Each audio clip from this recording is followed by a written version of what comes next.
Hello and welcome to another episode of the Average Joe Football Show. I'm your host, Joe Fair. Thank you guys so much for tuning in to another episode of Deebo Samuel's Brothers' favorite football podcast. That's right. I'm joined by absolutely no one on this week's episode of the show. That's right. Mike bailed on me. He's not here to be a part of the biggest show of the year, the annual Average Joe NFL mock draft. I'm kidding. Obviously, Mike's not here. He had some last minute work related things that he had to tend to, so no worries there. But I mean, there is worries for him. He's missing out on me being one of the best mock drafters probably in the history of the NFL. And I don't know how I did last year when it comes to mock drafts, but I remember 2 years ago, the first mock draft that I did on this podcast, and it's hard to believe we're at mock draft number 3 here on the Average Joe Football Show. But the last, 2 years ago when I did my first mock draft, I do remember, and this is something that I will remember for, the rest of my life. I actually had a more accurate mock draft than Daniel Jeremiah. So, for those of you that don't know who Daniel Jeremiah is, he is the lead draft analyst on NFL Network. And, I just went out and completely embarrassed that guy. My first ever year doing this, one of my first ever shows. I started this show right before that draft. What do? I come out and I put the world on notice. I put Daniel Jeremiah on notice and I say, hey, look at me, okay?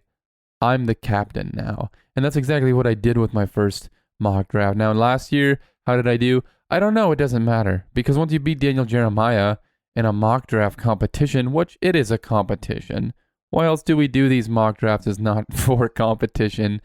There's nothing else to prove once you've beaten Daniel Jeremiah. And that's, I think, kind of the reason why I didn't even keep track of how much better I probably did than Daniel Jeremiah last year, because it's not important. But a little bit of a chaotic start to this week's episode. I have nobody to rein me in. I have nobody to hold me back. It's just me, all by myself. I don't remember the last time it's been just me on the podcast. This is how things started. We're back to it. I'm back in my bedroom where we originally recorded, and by we I mean me, recorded the first few episodes. Because my former podcast room is not available at this moment, being renovated. So, it's really just a throwback. It really feels like regression, honestly. It feels like I'm moving in reverse. I'm back to the beginning. I've started a rebuild, and I have now completely had to rebuild. And basically the Miami Dolphins. But no, we're going to get into my annual mock draft. I only release one every year, and here it is. It's not another NFL mock draft. But before we do that, I did mention Tyquan Samuel, who is Deebo Samuel's brother.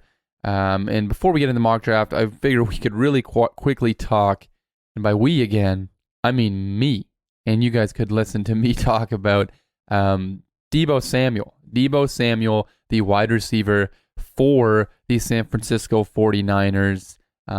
He has officially requested a trade. This is something that Mike brought up a couple weeks ago on the podcast. Basically, just saying that it's something to keep an eye on with Deebo Samuel not reporting to camp or to not camp, but the mandatory workouts, the voluntary workouts.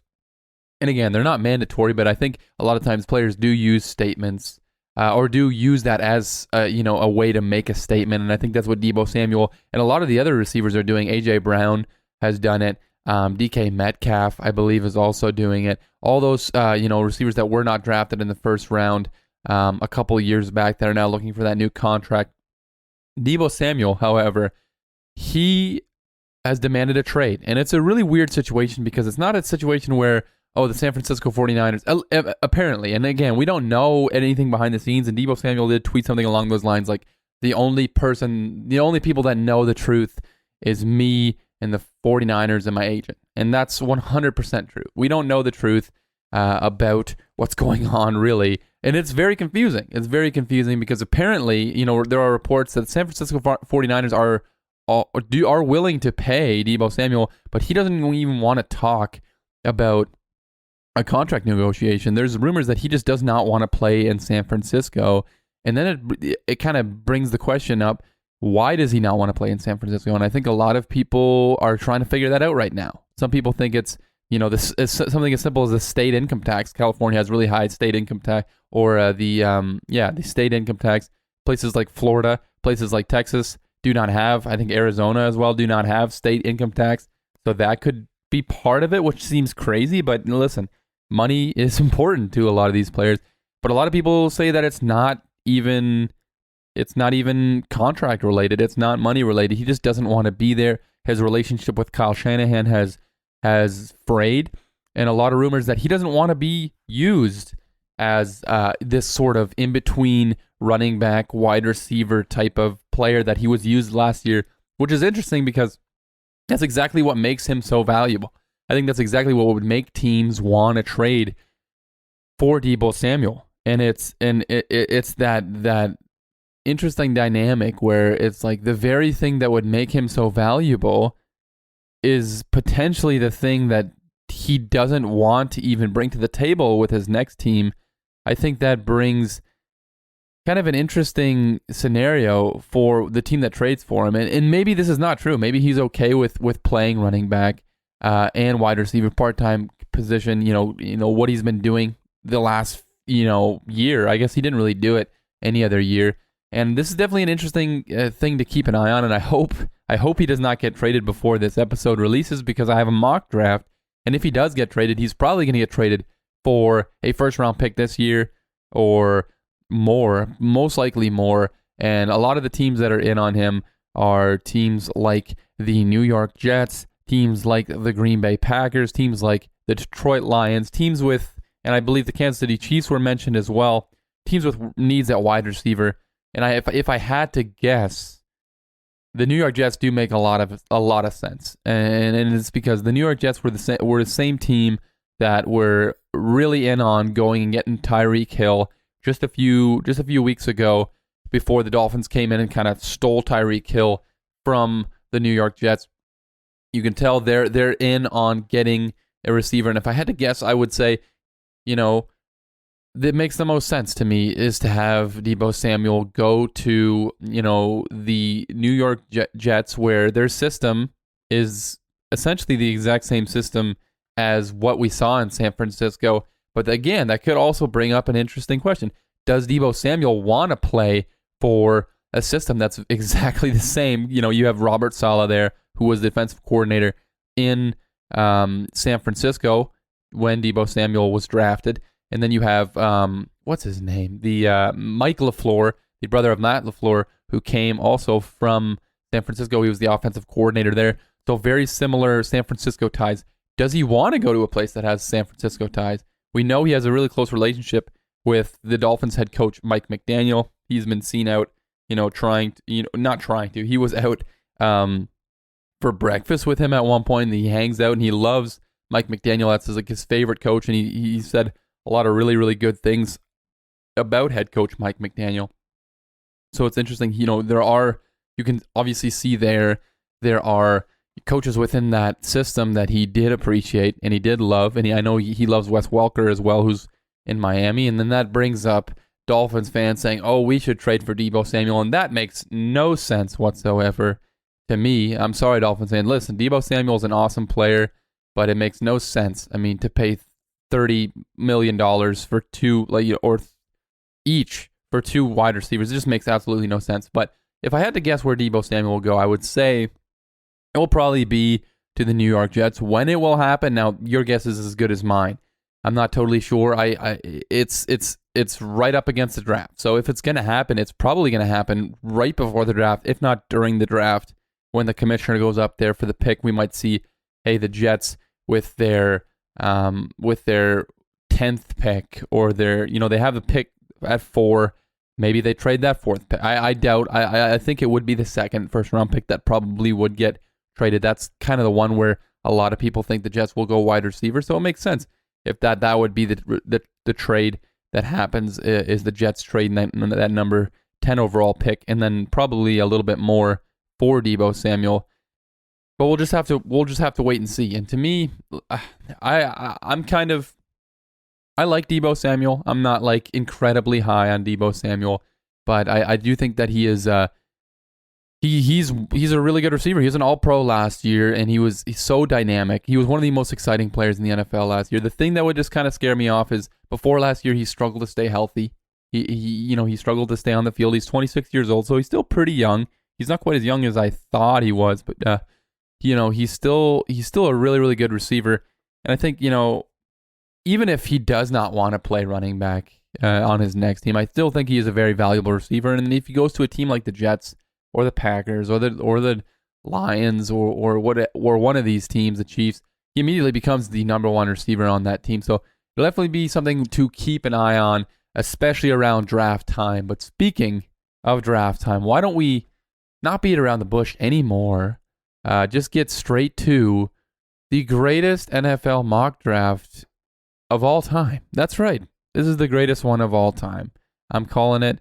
It's better than the one. Well, okay, I'm not going to say it's better than the one where I beat Daniel Jeremiah. I think that's like the 7th or 8th time I've said Daniel Jeremiah's name in this podcast so far. I'm just going to start calling people in the draft space. Just call them out and see if that can get me any more clout, as they say nowadays. But without further ado, why don't we get into my first round mock draft and just a little talk about this draft in general.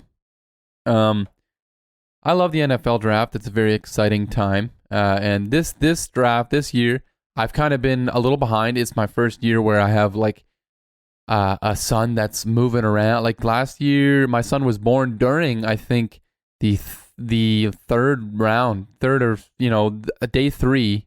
No, so that would be the 4th round. I think he was born during day 3 of the NFL draft. So I did get to watch the first 2 days of the NFL draft. But this is the first year where I have a son that's kind of like moving around and, just creating chaos. So it's a busy time in my life and a lot of stuff going on. So I had to kind of play catch up with this draft. And I've done a lot of grinding on this draft, watching tape and listening to other people's opinions and forming my own opinions.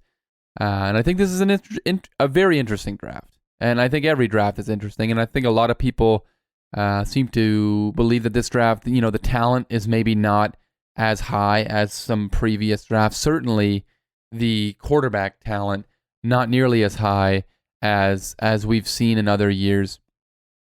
And I think that is the case. However, I think there's still a lot of really fun players, or a lot of really cool players. And I think there's some deep positions in this draft.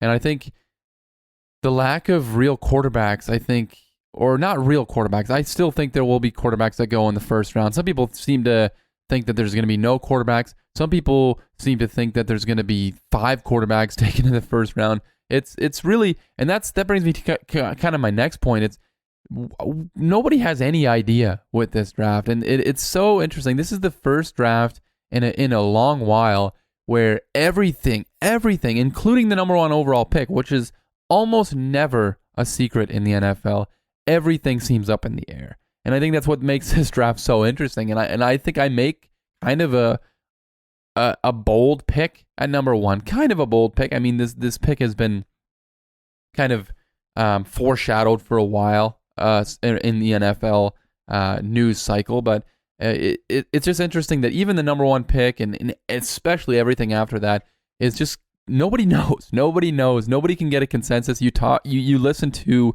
one podcast and somebody says, yes, no quarterbacks are going, and then another podcast and they're saying, yes, Carolina's taking a quarterback, and then we're going to see guys trade up for quarterbacks, and there's being quarterbacks, and it's just like nobody can come to a consensus on this draft. And I think that makes this draft really interesting, and I think there's going to be a ton of surprises, and I've read and listened to a lot of things that say that even like you go online and you look up PFF or or the Draft Network or NFL.com, and you look at their like top 50 players, you look at their big boards, and they're very different from what NFL teams have, and a lot more different than even usual, than we usually have during the draft. So a very interesting time ahead. I'm very excited for the draft. It's this Thursday. You guys are listening to this on hopefully Monday when I upload it. But yeah, it's draft week. The draft week is finally here. So why don't we just get into the Average Joe 2022 NFL mock draft, baby. With the first pick in the 2022 Average Joe NFL mock draft, the Jacksonville Jaguars select Travon Walker, the edge rusher from the University of Georgia. That's right, Travon Walker, not Aiden Hutchinson, as we've been seeing for months now, really since the season ended. Not, one of these offensive tackles, because the Jags brought back Cam Robinson. They seem to be okay going forward at the tackle position. But instead, they go Travon Walker, who is a guy who's been rising like crazy lately. He's a guy who nobody really even heard of going first overall until very recently. The last couple of weeks, it's picked up a lot of steam. And the reason I have them taking Travon Walker and not Aiden Hutchinson is not because it's what I would do. I would not do that. I would take Aiden Hutchinson with this pick and just, take the best player in the draft, in my opinion. And we'll get into Aiden Hutchinson, spoiler alert, not too long from now. But the Jags seem to be, not convinced. Maybe not convinced is not the right word, but they're not set on what their first overall pick is. And to me, that speaks volumes. And that to me lets me know if they're undecided, there's a really good chance that this is going to be Travon Walker. And it seems really to be between Travon Walker and Aiden Hutchinson at this point. Travon Walker, for those of you guys that don't know, he is an edge rusher for the Georgia Bulldogs, that incredible Georgia defense. And the big thing with him is he is a guy who is he's built like you want an edge rusher in the NFL. He is a guy, he's 6'5", 272. He's really an athletic freak. He's a speed rusher. He's got all the tools, anything you could really want for an NFL pass rusher. The problem is he doesn't have the production of a number one pick. I believe he's got something like 9 sacks in his college football career. So he doesn't have the production that you would want from a number one overall pick. And why do the Jags go here? Well, to me, unconventional organizations do unconventional things. If it was me, it would be quite obvious. Aiden Hutchinson's the number one overall pick. But there are underlying factors within the Jacksonville Jaguars organization that I think will decide to take Travon Walker, and they'll take the project. They'll take the guy who probably has a higher ceiling than Aiden Hutchinson. Probably has one of the highest ceilings in the NFL, but he's gonna take time to develop.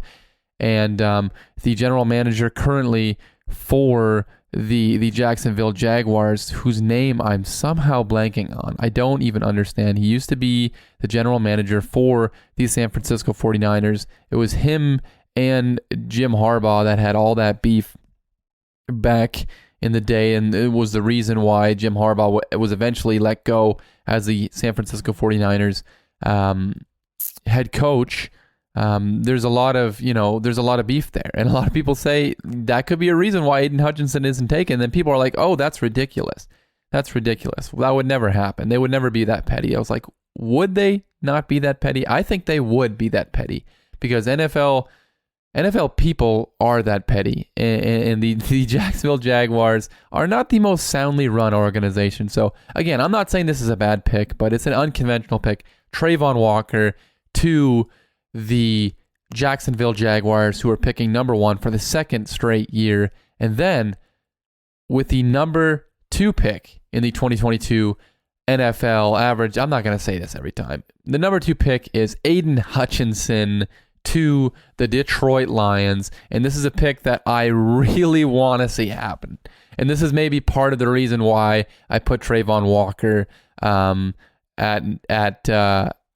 number one. And it's just because I want to see Aiden Hutchinson go to the Detroit Lions. He's a Michigan born and raised kid, plays for Michigan, just, dominates there his last year, is a Heisman finalist, takes his team to the college football playoff. And I think Aiden Hutchinson, we're so late in this draft process now that I think people get bored. And I think we've gotten to a point now where people are kind of bored about talking about Aiden Hutchinson.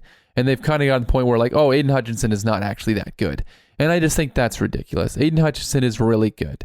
Aiden Hutchinson is the best player in this draft class, in my opinion. Does he have the highest ceiling? No, maybe not. Maybe a guy like Kayvon Thibodeau, a guy like Travon Walker, guys like that maybe have higher ceiling, sure. But the floor on Aiden Hutchinson, I think, is so high. And he's a guy who I think at worst is going to be a solid, let's say 7, 8 sacks per year. Just a guy who's going to get pressure. But at best, I think he can become a top 10 edge rusher and really a great player depending where he goes. And I love him going to Detroit. And I think if Aiden Hutchinson is available there at number 2, the Detroit Lions run that pick to the table and they bring in Aiden Hutchinson who's going to fit that team immediately. He's going to fit the vibe. He's from Michigan, like I said. I think him and Dan Campbell, that would be so awesome. And then to see him on Hard Knocks, I would love this pick. And the Lions need help at edge rusher, so it just makes too much sense for the Detroit Lions. And then on to the number 3 pick in the 2022 NFL Draft, and it's Kayvon Thibodeau to the Houston Texans. That's right, we got 3 straight edge rushers in a row here. And speaking of people, getting low on certain players and maybe trashing certain players, Kayvon Thibodeau was really going to be the number 1 pick in this draft for a long time. I mean, he was projected to be a number 1 pick before the NFL or before the college football season started. And then, he didn't perform this last year. He had some injury issues, and then people are worried that he has other interests besides football, which is just ridiculous. It's just ridiculous. Kayvon Thibodeau is a phenomenal talent. Again, probably has a ceiling higher than a guy like Aiden Hutchinson. I mean, he is built like a pass rusher. You want a guy like Kayvon Thibodeau on your defensive line. You want him walking off the bus. Kayvon Thibodeau goes to the Houston Texans, who just need talent on their team. They're void of talent, and they need to go get a guy. So why not go get a guy who I think has the potential to be an elite pass rusher in the NFL. And the off the field stuff, it's not even off the field stuff either. It sounds like you're acting like he's a criminal. He's not. And there are legitimate criminals that enter the NFL every single year. And we're worried about a guy who just likes Bitcoin, just likes NFTs and stuff, and likes to have other hobbies. And we did the same thing with Myles Garrett. And Myles Garrett ended up going number 1, so none of it really mattered. But people were like, oh no, he likes poetry. He doesn't eat, breathe, sleep, and bleed, and piss, and crap football. And it's like, guys are allowed to have other hobbies and still be awesome. And I think Kayvon Thibodeau has the absolute ability to be awesome and to be a Myles Garrett type player. Now, if there's motivation issues actually on the field, those are real questions. But and I think that's another concern for people. But I think if he's playing at his peak and you can get the most out of him, Kayvon Thibodeau can be an awesome player for the Houston Texans. I might have to start speeding through some of these. I don't want to make this a very long episode, and I'm going quite deep into a lot of these. At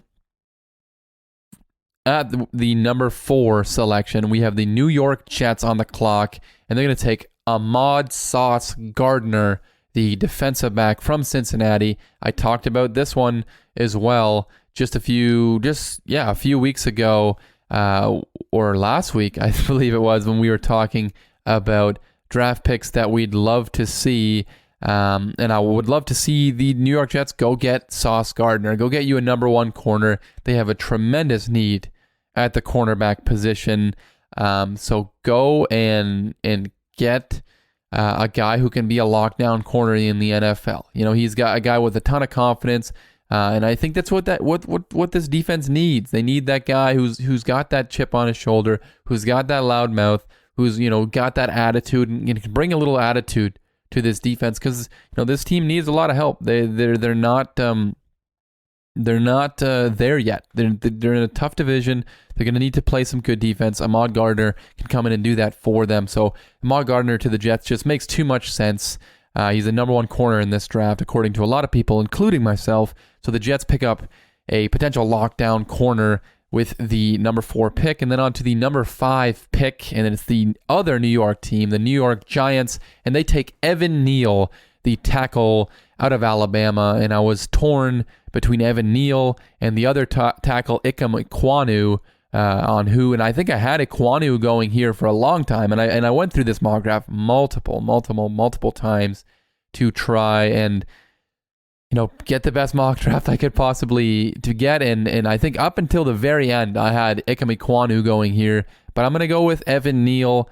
The Giants have shown they have a liking for the big school guys like that. They went and got Andrew Thomas just a few years ago. He started to develop after a tough rookie year. So go get Evan Neal to protect the other side. A guy who's just an athletic freak, a phenomenal pass blocker, and just he's a guy who's ready to go. A plug-and-play tackle for Daniel Jones. And if you really believe in Daniel Jones, why not protect him? So they go tackle, and then the draft gets very interesting. At number 6, we have the Carolina Panthers, and this is where the draft. This is where the draft, like I said, gets interesting. This is where it either goes one way or it goes another. And the question is, do the Carolina Panthers take a quarterback at number 6? And I think it's very split everywhere. Everybody seems to be extremely split on whether the Carolina Panthers will take a quarterback at number 6, and if they do take a quarterback, who that quarterback will be.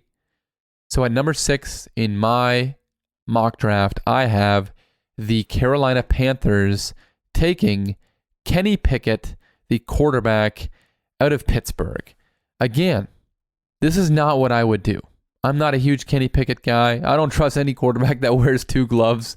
But I'm kidding. But Kenny Pickett, not my favorite quarterback in this class.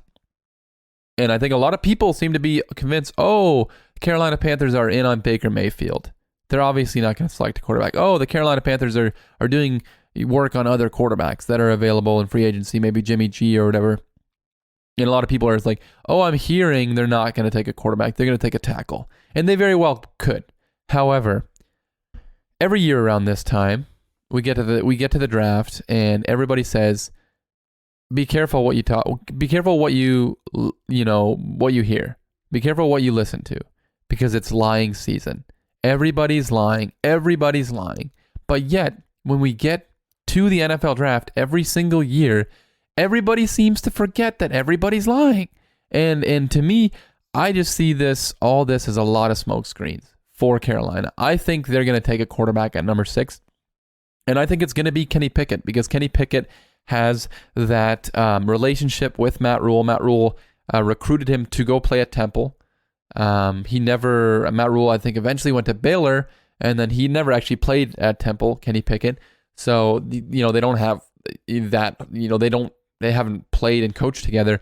But, obviously at one point, Matt Rule was in on Kenny Pickett. And I think Kenny Pickett's, he's an all right quarterback. A lot of people think he's the most pro ready. I don't know if that's totally the case, but I have the Carolina Panthers taking him.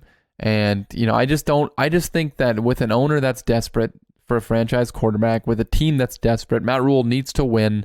Maybe he just says, screw it. Let's see if we can hit lightning in a bottle. Maybe Kenny Pickett's the guy, and he saves my job, and he makes me look good, and the owner's happy. So I have Carolina taking a quarterback. And then at number 7, I have my very first trade. And by very first, I also mean only trade in this draft.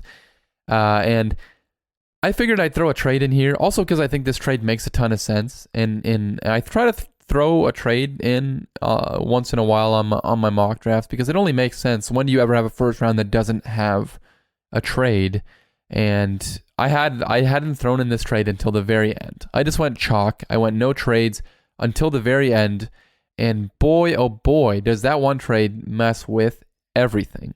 So at number 7, this is a pick that is originally held by the New York Giants, the team that just picked Evan Neal a couple picks ago. They got this pick from Chicago, who traded up for Justin Fields last year. So what better, poetry than to have another team coming up to trade for a quarterback? So I have at the number 7 pick, the Pittsburgh Steelers coming up to take Malik Willis, the quarterback out of Liberty University. At number 7, the Pittsburgh Steelers see, okay, Kenny Pickett went at 6. We got to get in front of teams like Atlanta, teams like Denver. Not Denver. Teams like Seattle, teams like Washington, teams like, even Minnesota or the Houston picks and a couple more picks. We got to get in front of those teams if we want to take the quarterback we want. And the Pittsburgh Steelers seem to be in on quarterbacks. They're at a lot of these quarterback pro days and visits, and they seem to be in on quarterbacks.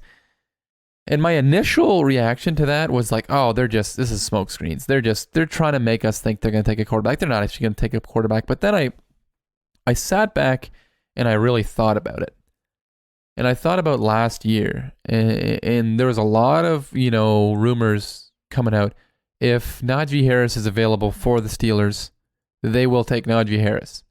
And we basically knew if Najee Harris was available for the Pittsburgh Steelers, they were going to take Najee Harris. And they ended up doing that exact same thing. So maybe, there's a leak in the Pittsburgh Steelers organization, and maybe, they're not as good at hiding what they want to do as you may want from an NFL organization. So to me, I think they're going to go up and get Malik Willis. And I think they see Kenny Pickett go at 6, and they're like, okay, it's time. We got to go up and get Malik Willis. Because I don't think they'll be able to get quite in front of Carolina. I don't think Carolina's going to trade with them because Carolina wants their quarterback there, and they might think, oh, Pittsburgh coming up to get a quarterback from the University of Pittsburgh potentially. So they come up, they get Malik Willis, and every year I kind of go in on one quarterback, and to me, Malik Willis is the quarterback that I'm going in on in this year's draft. I know he's got flaws. He's not accurate, or not that he's not accurate. He has accuracy issues, and he plays in a very simple offense. He's not totally ready probably to run an NFL offense, but that's why this is perfect. Have him go in, sit behind our boy Mitch Trubisky, sit behind him for a year or two. Just sit him for a while. Let him learn the NFL game, and it seems like every single quarterback in this draft is so boom or bust, and it's like you're swinging for the fences. You're trying to find a diamond in the rough. And for me, if I am just swinging at a quarterback, trying to find one that hits, I might as well swing for the fences. I might as well swing on a guy who's got all the tools. He's got a cannon for an arm, like a Josh Allen level arm. Like, he's got an incredible arm. He's got, just so much velocity on the ball. And then he can run the heck out of the football, too. And he's not as big as Josh Allen, so I'm not comparing him to Josh Allen. But his college tape, his college career is very similar to a guy like Josh Allen, a small school guy who hasn't quite figured out the little intricacies of the sport yet, but just a guy who's so talented.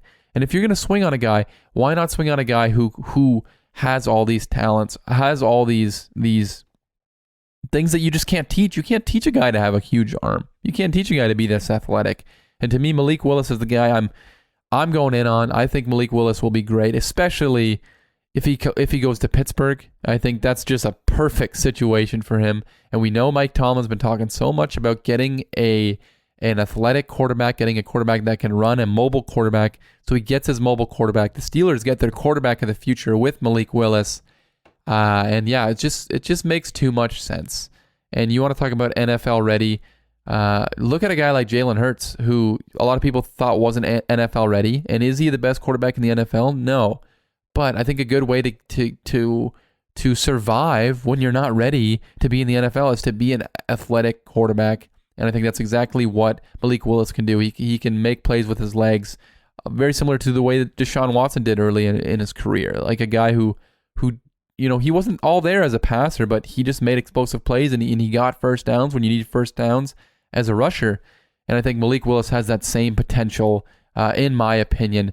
So the Steelers, with the only trade I have, they go up and get Malik Willis. And then on to the Atlanta Falcons. I have them taking Garrett Wilson, the wide receiver, the first wide receiver off the board. Certainly not the only wide receiver off the board in this mock draft. The Falcons, they just need talent. They're another one of these teams that is just completely void of talent, and they really need it. And there's a lot of other positions that they need talent, but they really, really need it at wide receiver. I mean, they have nothing at wide receiver. You look at their wide receiver room right now, and it is nothing because Calvin Ridley is now suspended for the season. So they need to go out and they just need a guy that can play. They need a guy that can start for them right now. They have nobody at the wide receiver position. So I think Garrett Wilson's a guy who's NFL ready. He's ready to go. A lot of people have him as their number one receiver in this draft. And even if, somebody has like Jameson Williams, who we'll talk about in a bit, as their number one receiver, Garrett Wilson's a guy who's ready to play. Jameson Williams has injury issues, and the Falcons just need a guy who can play right now. And I think we've seen them go receiver many times in the first round with Julio Jones and Calvin Ridley, I think was a first round pick. I could be wrong. I think he might have been a second round pick. But they're not scared to go receiver early. So they go with Garrett Wilson, and then on to the Seattle Seahawks. And this is another interesting spot because this could be another potential place for a quarterback, as well as Atlanta. That could have been a place for a quarterback as well. But I have the Seattle Seahawks going with Ikem Ekwonu, the tackle from North Carolina State. A lot of people think he's the best tackle in this draft class. I believe the Seahawks when they say that they're in on the quarterbacks that they have. I also think that there's still a really good chance that Baker Mayfield ends up there. I think if they're going to take anybody, they're probably going to take Malik Willis. Malik Willis is not there in this mock draft, so they go and get a tackle, and they're in desperate need of tackles. Dwayne Brown's not there anymore. They could potentially bring him back, but they need tackles on that roster. So they bring in Ikem Ekwonu, who's a great a great run blocker, which is something that Pete Carroll very much values, the run game. So bring him in. He can be an instant starter for the Seattle Seahawks. And then on to the number 10 pick, and it's the second pick for the New York Jets, and it's Jameson Williams, the wide receiver from Alabama. And again, maybe this could be Deebo Samuel here, potentially, but I don't have that as part of my mock draft. I don't want to get into the weeds of that. So I have them taking a receiver. They definitely have a huge need at the wide receiver position. Go get you a guy who he might not be ready to play right away. That's okay. You have guys that can play there. Corey Davis, Elijah Mitchell. But get you a guy who's probably the fastest receiver in this draft class. A legit burner. A guy who can beat guys down the field. Get Zach Wilson. You're hoping that he'll develop. Get him a guy who can be that deep threat for him. He's got that cannon arm. Get him a guy who can catch those deep balls, who can make plays down the field. Jameson Williams makes too much sense to the Jets here at 10. And then we got the Washington football team taking safety Kyle Hamilton out of Notre Dame. Kyle Hamilton, once seen as a potential top 5 pick in this draft. He's kind of been sliding in a lot of boards lately and a lot of mock drafts lately. But I've seen a lot of smoke about him potentially going to Washington if he's available. It makes sense. They already have a very talented defense, but when at this point 11, you kind of just, there's a lot of good players that are sliding, and you take what you think is the best player available. And it sounds like Washington's high on Kyle Hamilton. And there's been a lot made about him not running a very fast 40. And I think I was listening to Daniel Jeremiah. Oh man, I'm just gonna give him a compliment now. Shoot, I've been insulting him this whole time.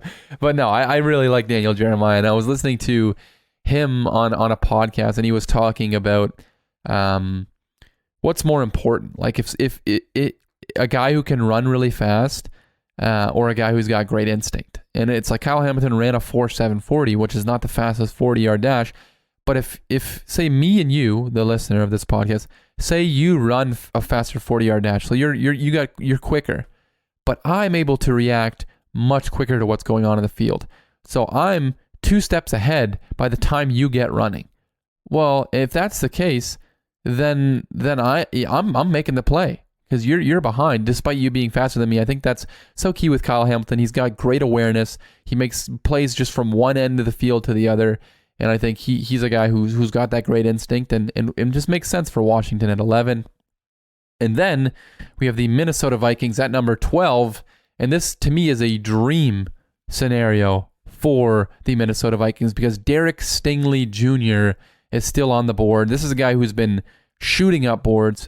He was really 3 years ago, a lot of people thought he was going to be a top 3 pick, maybe a number 1 pick. Like he was one of the greatest corners we've ever seen in college football. But his injuries and lack of production the last 2 years, they really took a hit. But then in this draft process with all his pro day workouts and people seeing just how talented he really is, he shot up a lot of boards. And I really thought he was going to go top 10. But with the way the board is falling, especially with that quarterback trade and 2 quarterbacks going in the top 10, Derek Stingley's still here at number 12. And to me, the Vikings, they need help at corner. Have him go in, learn behind Patrick Peterson, also another LSU defensive back. Just makes too much sense. They need help there.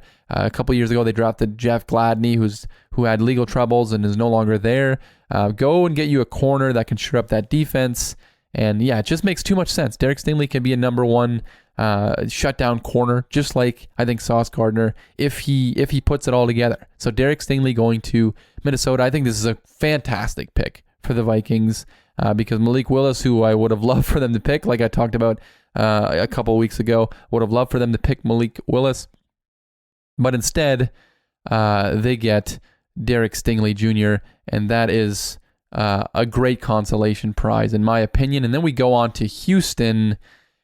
The Houston Texans take Charles Cross, the tackle from Mississippi State. The Texans can go basically anywhere. Charles Cross is a guy who's loved by a lot of people. I'm not going to act like I'm an offensive line guru. I don't know much about the offensive line, but he's still here. They took, with the first pick, they took Kayvon Thibodeau. So now they go the other side of the ball and they get a tackle to either line up opposite of Laramie Tunsil, or if Laramie Tunsil all of a sudden gets traded or cut or something, which there's rumors about that, you have him replace Laramie Tunsil. And I don't know if they believe in Davis Mills, but if they do, why not protect him a little bit more? And then you have 2 really good tackles in Laramie Tunsil and Charles Cross. And then on to pick number 14, we have the Baltimore Ravens on the clock. And this is one of my favorite picks in the first round. The Baltimore Ravens pick Tyler Linderbaum, the center from Iowa. And this, to me, is picture perfect. I had really the Ravens going one of 2 ways here. And Tyler Linderbaum just makes too much sense. They need help at the center position. It's one of their weakest links on that team. They're a team that loves to run the ball.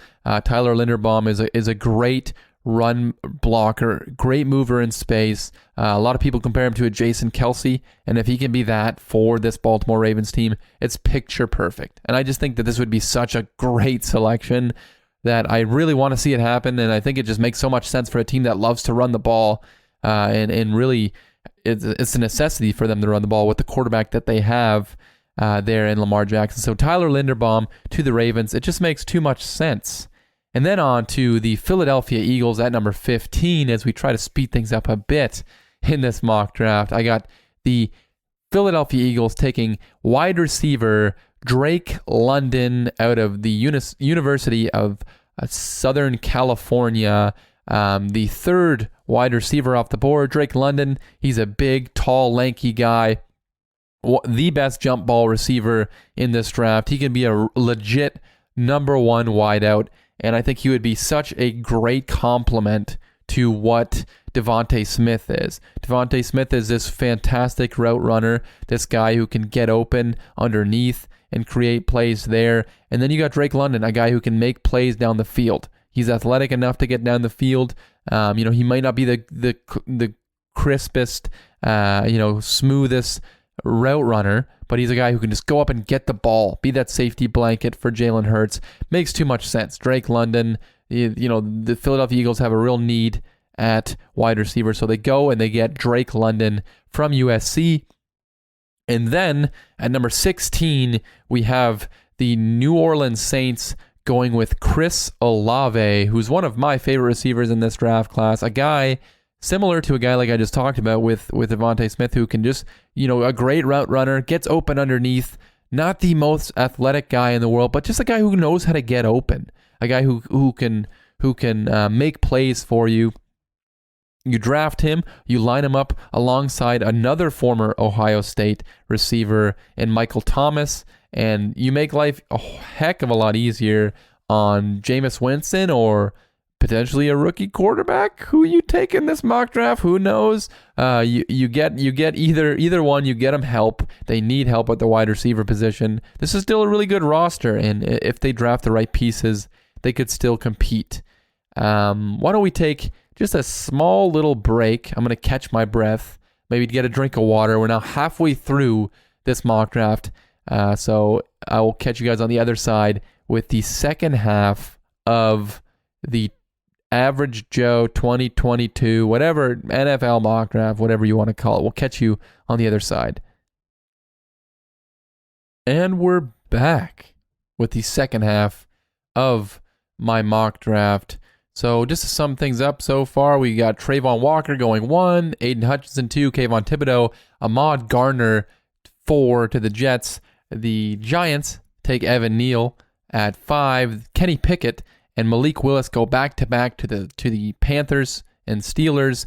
Garrett Wilson, the first receiver at off the board, to the Atlanta Falcons. Ika Mekwanu going to the Seattle Seahawks. Jamison Williams, the second receiver off the board, to the New York Jets. Kyle Hamilton goes to Washington. Derek Stingley falls all the way to Minnesota at 12.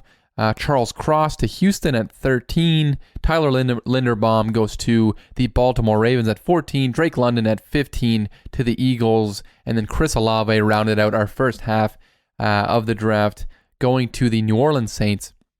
Next up, we have the Los Angeles Chargers at 17, and I have them going Trent McDuffie, the cornerback out of Washington. There's been a lot of smoke about them going defensive back in the first round. They went and got J.C. Jackson. They already got Asante Samuel Jr. there. So go out and get you another versatile guy. A guy who can play on the outside, or he can play in the slot wherever you need him. Just bolster up that defense that was not good enough last year. They already got Khalil Mack. Bring in Trent McDuffie. It makes a lot of sense. So Trent McDuffie going to the Los Angeles Chargers, and they're building a team there in Los Angeles. They could really be a competitive team. But then we have the Philadelphia Eagles with their second first-round pick, number 18 in the draft. They went Drake London with their first pick. They're going to go Jordan Davis, the defensive tackle out of Georgia, with their second pick. A guy who a lot of people have, projected going higher than this. And I think it's because he's an incredible athlete. I don't know how much people value nose tackles in the NFL, but he is incredible. He's just literally the greatest athlete in the history of the NFL, essentially. If you account size as well as athleticism, he's just a monster of a man. 6'3", 341, and he ran so fast, and he's just an incredible athlete. And get him to go to Philadelphia, who is a team that can really develop defensive linemen. And Fletcher Cox, he just signed a new 1-year deal to return there, but he's not going to be playing for much longer. Bring in Jordan Davis to be that replacement. again, not the same player, but a guy who I think could really develop into something special once you get him acclimated to the league. And a lot of people are worried about, can he stay on the field long enough to be effective in the league? And I think you can find a way to do that. Whether you hook him up with some sort of program, you get his cardio or his endurance up, or and I'm not even sure if it's that bad. I'm not an expert on all that, but have him go to Philadelphia. It makes a lot of sense. I keep saying it makes a lot of sense because all my picks make a lot of sense. I wouldn't make the picks if they didn't make sense. On to the next pick that makes a ton of sense. And it is the third quarterback going off the board, and it's Matt Corral, the quarterback out of Mississippi, going to the New Orleans Saints with their second pick in the first round. They went Chris Olave just a few picks ago, and now they get a guy who will be throwing to Chris Olave, and it's Matt Corral. And this was me kind of being a conspiracy theorist with this pick. Matt Corral, he's going to the draft. And not everybody goes to the draft. A lot of people sit out in the draft, and nobody wants to be the guy that's sitting around, draft night and has to wait until round 2, has to come back and get selected in the second round. And it just looks bad. It just, you don't want to be that guy. You don't want to be, Aaron Rodgers or Brady Quinn. I got Brady Quinn and Colt McCoy's names mixed up. You don't want to be though. I mean, you do want to be Aaron Rodgers, but I mean, in the draft situation, and Aaron Rodgers ended up going late in the first round. But if Matt Corral's there, part of me is like, some team's got to be telling him, hey, we're going to pick you if you're there. And he's got to have I feel like he might have a guarantee from a team. We're going to pick you. So the Saints, he's a guy who can go in and sit behind Jameis Winston. He doesn't have to play right away. Jameis Winston's still an effective quarterback. Go in and get a Matt Corral, who got injured there at the end of, I think in the bowl game there for Mississippi. Go get a guy with a great arm. He's got a good arm. Isn't quite ready to play. He played in a very simple offense there with Lane Kiffin in Mississippi. Sort of like a one read type of situation, but he can get the ball out quick. He's not the biggest dude, but he's got a great release, gets the ball out quick. And who does that sound like? Sounds like Drew Brees, who had an incredible amount of success there. And I know Sean Payton's not there anymore, but Matt Corral, I think it makes a lot of sense. Again, makes a lot of sense, man. Just makes a lot of sense for Matt Corral to go to the New Orleans Saints. And then we'll try to speed this up a little bit. It's almost an hour. I can almost not believe every time how long I can just blabber on and on. I'm like, oh, this is going to be a short episode because it's just me. Psych. I just start talking and talking and talking. But the New York Giants at number 20 pick George Karlaftis, the edge rusher out of Purdue. The Giants need some edge rush help. George Karlaftis was essentially, he was really seen as a potential number 1 pick before the season started. Great power rusher, big, strong dude. Make an impact there on a pretty talented defense that now has Don Wink Martindale as the defensive coordinator.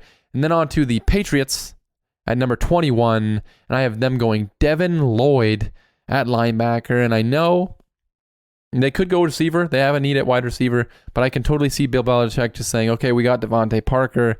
We don't need a receiver. We're fine there. They go get a linebacker. And I think linebacker is so important to the Patriots system. Dante Hightower was so important to them for so many years, and he's gone now. So you go and you get his replacement in Devin Lloyd. I was literally about to say it just makes sense. I wonder how many picks I've said it just makes sense. But it just makes sense for the Patriots to go linebacker at 21. And then we have 22. I have the Green Bay Packers taking a wide receiver. Packers fans, don't worry. You're taking a wide receiver, and it's George Pickens, the wide receiver out of Georgia. George Pickens is a guy who didn't play most of last year because of injury. I think he's got some off-the-field issues, and if it wasn't for all of that, I think he would be, he could potentially be the best receiver in this draft class. I mean, he's really talented. He's a heck of a blocker. He's got some highlight tapes of him just embarrassing guys, but he's a big receiver. He's 6'3", 195 pounds. He's a great athlete. And again, if it wasn't for the off-the-field issues and injury problems, he could potentially be the first receiver off the board. So I think the Packers they see, hey, we can get a potential number one receiver in George Pickens. So they go and get George Pickens to replace Davante Adams. And then we go on to the Arizona Cardinals. I have them taking Zion Johnson, the guard out of Boston College. What was the biggest problem for Kyler Murray the last 2 seasons? He gets injured. Protect him more. And I know he runs, so maybe, but I think he's really good at protecting himself as well. That's the thing. I don't think it's totally his fault that he's getting hurt. It's his offensive line. So go get him a guard, Zion Johnson out of Boston College, there for the Arizona Cardinals. And then on to the Dallas Cowboys. They go offensive line as well. They need offensive line help. They no longer have La'el Collins. Connor Williams is in Miami now. So you go and take Bernhard Raimann, the tackle out of Central Michigan. PFF really high on Bernhard Raimann. They think he could be has the talent of a top 10 pick. So the Cowboys, we've seen them throughout the years. They very much value the offensive line and drafting first-round offensive linemen. So they go get Bernhard Raimann out of Central Michigan, and then on to the Buffalo Bills, and they take running back Breece Hall out of Iowa State. That's right, I'm buying into the hype of the Bills taking a running back. What do we see? Oftentimes, teams that, and this is something that I've said on the podcast, I believe, throughout the years, I guess now I can say, I don't love taking a running back in the first round, especially if it's like Saquon Barkley at 2, like the Giants did. Like if you're a team that just is bad, taking a running back in the first round doesn't make any sense. But if you're a team like the Buffalo Bills, who have one of the best rosters in the NFL, take a guy like Breece Hall, a dual threat running back, a guy who can catch the ball out of the backfield, be the best runner you got on your team. Go take him, and he can just enhance your offense. We saw the Chiefs try to do it a few years ago with Clyde Edwards-Helaire. That did not work. Clyde Edwards-Helaire has not been good so far for them. But Breece Hall, I think, is a much better player than Clyde Edwards-Helaire. And we saw like little hints. We saw Buffalo try to go out and get J.D. McKissick from Washington. He agreed to a contract with them, ended up backing out.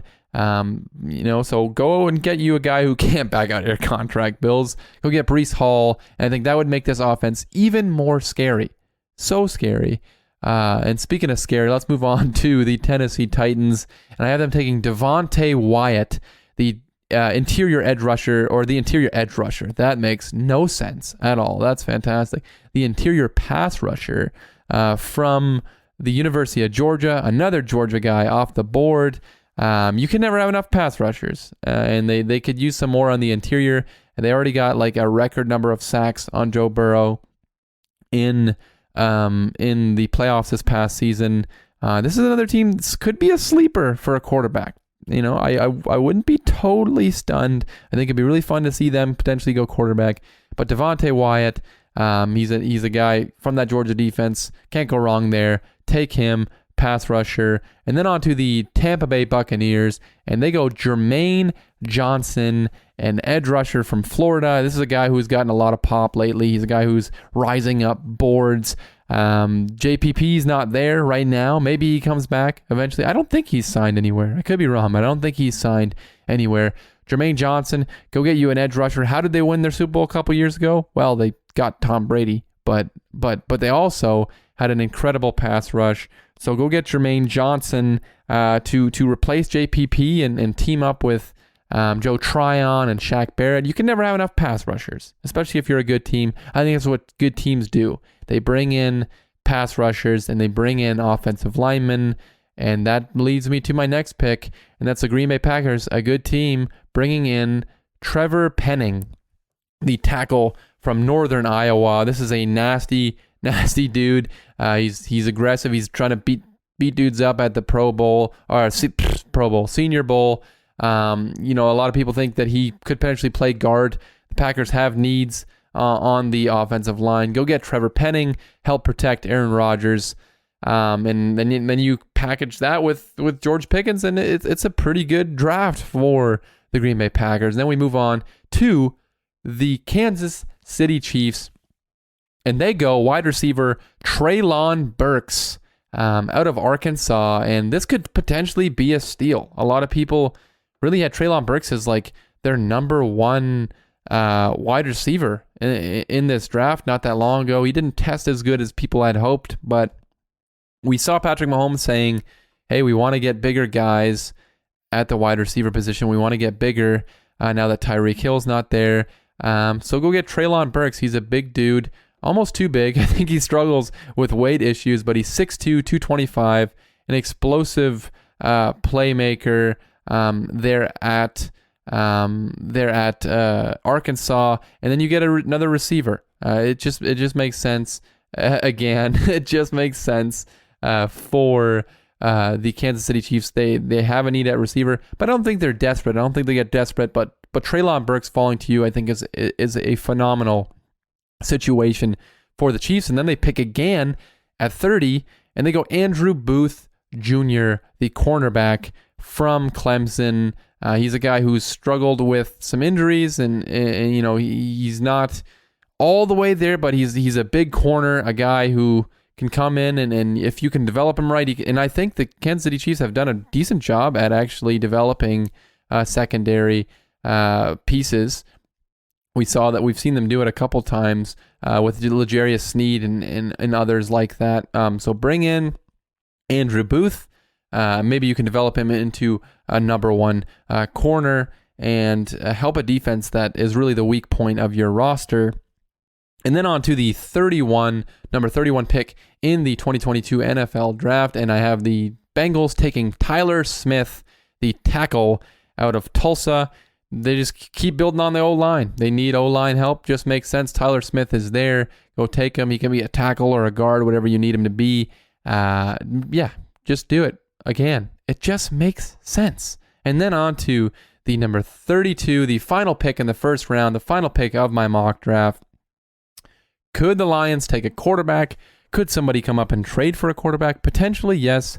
This could be a spot for a quarterback. However, I have the Lions taking linebacker Nakobe Dean out of Georgia, another Georgia defender.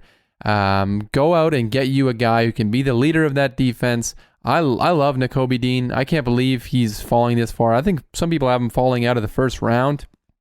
I think Nakobe Dean is like an incredible playmaker, a guy that flies around the field, a guy with great awareness, and you know, a guy who can just make plays for your defense. He just fits what Dan Campbell's looking for. So go get Nakobe Dean if you're the Detroit Lions. So that wraps up my 2022 NFL mock draft. So why don't we recap the second half? We did the first half already. So we have Trent McDuffie going to 17 to the Los Angeles Chargers. We have the Eagles at 18 taking Jordan Davis, the defensive tackle out of Georgia. Matt Corral, the third quarterback off the board, going to the New Orleans Saints at 19. And then 20, George Karlaftis, the edge rusher, to the New York Giants. And then Devin Lloyd, the linebacker, at 21 to the Patriots. And then the Packers finally taking a wide receiver, George Pickens out of Georgia at 22. 23, we got the Cardinals going Zion Johnson, get Kyler Murray some more help there at the guard position. Bernard Raymond going to the Dallas Cowboys at 24. Breece Hall going to the Buffalo Bills at 25. Devontae Wyatt strengthening that Tennessee Titans pass rush that's already so good. And then another pass rusher off the board, Jermaine Johnson, to the Tampa Bay Buccaneers. Trevor Penning, the offensive tackle, to the Green Bay Packers. Treylon Burks falls all the way to the Chiefs at 29. Andrew Booth then goes to the Chiefs as well at 30. Tyler Smith to the Bengals at 31. And then Nakobe Dean rounds out the first round of my near perfect mock draft. The only thing that's not perfect about it is that it hasn't happened yet, and I haven't been proven right. I'm kidding, obviously, but that's going to wrap up this week's show. I hope you guys enjoyed me just rambling about the NFL draft, and if you did, please subscribe, leave us a 5-star rating. That'd be so sick if you'd leave us a 5-star rating. Leave us a review. Mike will hopefully be on next week as well, so you won't have to just hear me out of breath, just talking and talking and talking, getting so excited.